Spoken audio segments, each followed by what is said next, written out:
నమస్కారం అండి. మీ పేరు? నా పేరు మంగళపల్లి నాగేశ్వరరావు అండి. చంటి అంటారు. ఇప్పుడు నా కాశీ విశ్వేశ్వర దేవస్థానం ట్రస్ట్ బోర్డు మెంబర్ని. ఏం చేస్తుంటా? ఓకే, నెంబర్ మీరు. ఎంతమంది పిల్లలండి? నాకు ఇద్దరు మోపిల్లమ్మ. సెటిల్డ్ అండి. పెద్ద అబ్బాయి బీబీఎల్ఎల్బి ఫైనల్ ఇయర్ చదువుతున్నాడు కేఎల్యూలో. చిన్న అబ్బాయి ఏమో డైరెక్షన్ డిపార్ట్మెంట్లో ఉన్నాడు హైదరాబాద్లో.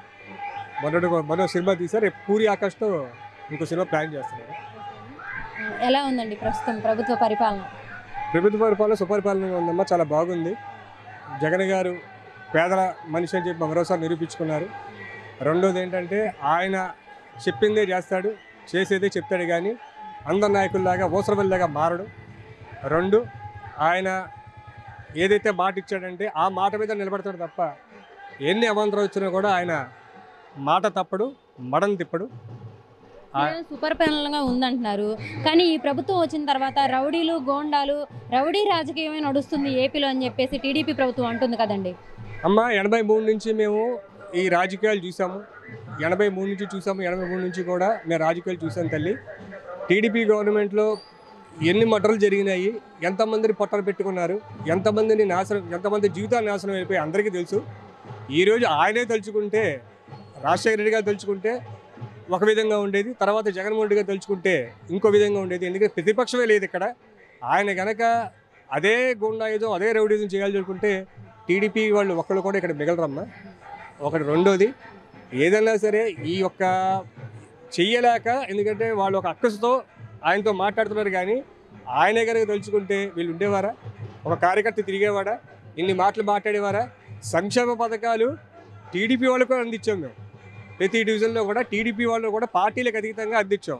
మీరు పార్టీలకు అతీతంగా అందించారంటున్నారు, కానీ ఈ వాలంటరీ వ్యవస్థ కానీ సచివాలయం వ్యవస్థ కానీ పార్టీలు చూసే పనులు చేస్తున్నారు. కేవలం వైసీపీ అనుకున్న వాళ్ళకే పనులు చేస్తున్నారు తప్ప మిగతా వాళ్ళకి చేయట్లేదని చెప్పేసి అంటున్నారు కదండి.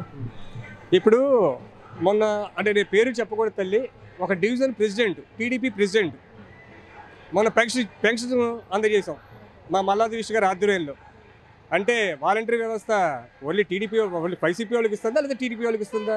అలాగే చాలామంది టీడీపీ లబ్ధిదారులు ఎవరైతే టీడీపీ అనుకున్న సానుపూర్లు కూడా మేము వాళ్ళకి పెన్షన్ కానీ, ఏమంటే పొద్దున్న లేచి 7-7:30కి పెన్షన్, ఫస్ట్ తారీఖు పెన్షన్ కానీ, అలాగే వాళ్ళకి కావాల్సిన ఇదే మన ఆడవాళ్ళకి పెట్టారు కదమ్మా, ఇది మన పేరేది చేయూత కానీ, అన్ని సంక్షేమాలు అతీతంగా ప్రతి డివిజన్లో అందినాయి.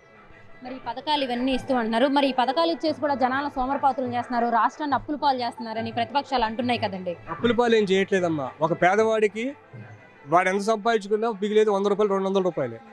ఇది ఒక చెయ్యూత. ఇప్పుడు మొన్న అమ్మఒడి పెట్టారు. మరి ఎంతమంది పేదవాళ్ళకి అమ్మఒడి అందింది? చాలామందికి అందింది కదమ్మా. అమ్మఒడి పెట్టుకుని పేదవాళ్ళకే కదా. ఒక పిల్లల్ని భవిష్యత్ తరాలు దిద్దాలి. అలాగే నెలకి సంవత్సరానికి 15,000 ఇస్తున్నారు, ఆయన నడిపిస్తున్నారు. ఎందుకంటే రెండోది ఇక్కడ ఏంటంటే ప్రతి ఒక్కరికి సంక్షేమ పథకాలు అందుతున్నాయి. సోమరిపోతే ఎందుకంటే వాళ్ళు సంక్షేమ పథకాలు పెట్టలేదా? అన్నా క్యాంటీన్లు పెట్టారు, 5 రూపాయలకి ఇచ్చారు. మరి వాళ్ళు అన్నా క్యాంటీన్లు 5 రూపాయలకి ఇచ్చారు. ఇక్కడ సంవత్సరానికి 15,000 ప్రతి ఒక లబ్ధిదారికి చెందుతుంది. సోమరిపోతులు చేయడానికి వాళ్ళు సంపాదించుకున్నారు, ఎడిషనల్గా ఇస్తున్నారు. పిల్లల భవిష్యత్తుకి ఆయన చేయూత ఇస్తున్నాడు. పిల్లలు ఇంగ్లీష్ మీడియం స్కూల్ అన్నాడు, నాడు కార్యక్రమం చూసుకోండి. అప్పుడు ఎలా ఉంది, ఇప్పుడు ఎలా ఉంది? ప్రభుత్వ పాఠశాలలు కానీ, ప్రభుత్వ హాస్పిటల్స్ కానీ, ప్రభుత్వ ఇవి కానీ ఎలా ఉన్నాయండి? అసలు ప్రభుత్వ స్కూల్స్ ఎలా ఉన్నాయండి? ప్రభుత్వ స్కూల్స్ చాలా బాగున్నాయమ్మా. ఇప్పుడు చాలా బ్రహ్మాండంగా ఉన్నాయి, బాగా మంచి. ఇప్పుడు ఈకేటీపీ స్కూల్ ఉంది. ఒకప్పుడు పర్సంటేజ్ 40 to 60% ఉండేది. ఇప్పుడు అక్కడ సీట్ రావాలంటేనే చాలా కష్టం. ఈ ప్రభుత్వం వచ్చిన తర్వాత విద్యా వ్యవస్థ దెబ్బతింటుంది అంటున్నారు కదండి. ఎక్కడ దెబ్బతిందో చూపిమనమ్మా, ఎక్కడ దెబ్బతింటుందో చూపిమనండి, మనం రుజువు చేయమన్నాడు. ఒక మాట ఏదైనా మాట్లాడుతాం మనం. ఏంటంటే నాలుక నరలేదు తల్లి, ఏదైనా మాట్లాడగలం.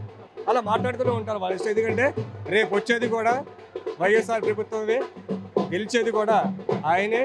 175కి 160 సీట్లు కంపల్సరీగా వస్తాయనే నమ్మకం మాకుంది. అక్కడ మెజార్టీతో మా విష్ణు గారి అడ్డతో వెల్లంపల్లి గారిని మేము గెలిపించుకుంటాం.